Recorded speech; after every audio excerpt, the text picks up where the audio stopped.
Assalamualaikum warahmatullahi wabarakatuh. Bagaimana kabar teman-teman pada hari ini? Semoga selalu dalam keadaan sehat walafiat.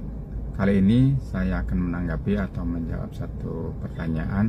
Apakah harta yang diperoleh dari istri siri bisa digugat oleh suami?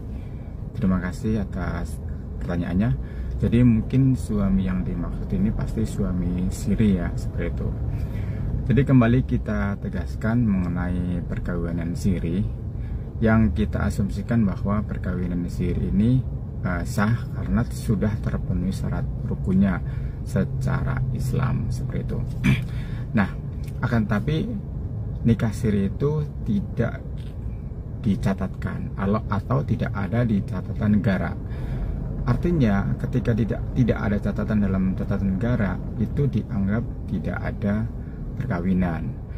Itu sudah sah secara agama jika terpenuhi rukunnya. Nah, bagaimana jika terjadi konflik masalah harta di dalam perkawinan siri? Nah, tentu kalau mau diselesaikan secara agama dipersilahkan, karena kalau dalam perselisihan harta dari perkawinan siri di dalam agama, tentu di Indonesia belum ada mahkamah atau pengadilannya gitu untuk perkawinan siri. Nah, kemudian apabila akan dipermasalahkan misalkan mengenai harta yang diperoleh atau suami atau yang diperoleh oleh istri, itu adalah di pengadilan agama di Indonesia. Nah, untuk melakukan gugatan atau tuntutan ke pengadilan agama tentu harus secara undang-undang negara, di mana misalnya ada tuntutan nafkah juga apa buktinya, yaitu buktinya salah satunya adalah adanya buku nikah. Kemudian warisan juga seperti itu, harus adanya buku nikah, itu bisa dilakukan gugatan.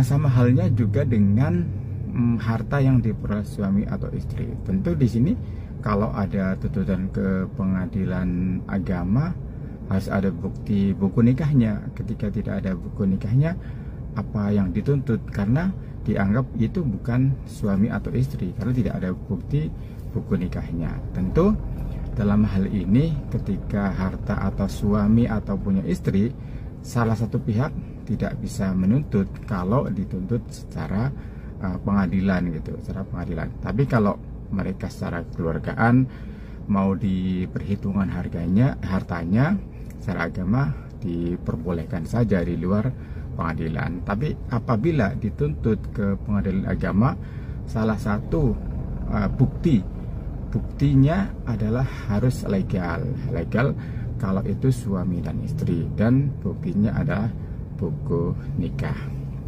Ya, jadi kesimpulannya ketika adanya suatu perkawinan siri, kalau secara undang-undang tentu hartanya akan menjadi masing-masing gitu, masing-masing suami dan istri, dan tidak ada harta gono gini juga gitu kan, karena kan tidak apa namanya itu harga gono gini terjadi apabila memang adanya perkawinan yang resmi, seperti itu. Resmi ada bukti nikahnya. Ketika tidak ada bukti nikahnya, maka tidak ada harta gono gini secara undang-undang. Dan apabila dituntut ke pengadilan, ya tentu tidak bisa karena tidak ada bukti nikahnya.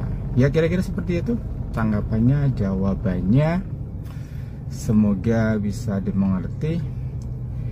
Inilah salah satu mungkin kekurangan dari kelemahan dari perkawinan siri, sehingga sampai masalah harta pun menjadi konflik yang misalkan tidak bisa diselesaikan karena selesaikan secara pengadilan ya, karena tidak ada buku nikahnya.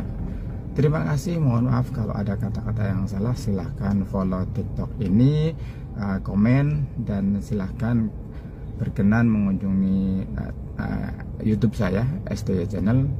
Silahkan kalau ada yang mau ditanyakan, saya akan membalas setiap pertanyaan yang terdapat di dalam kolom komen.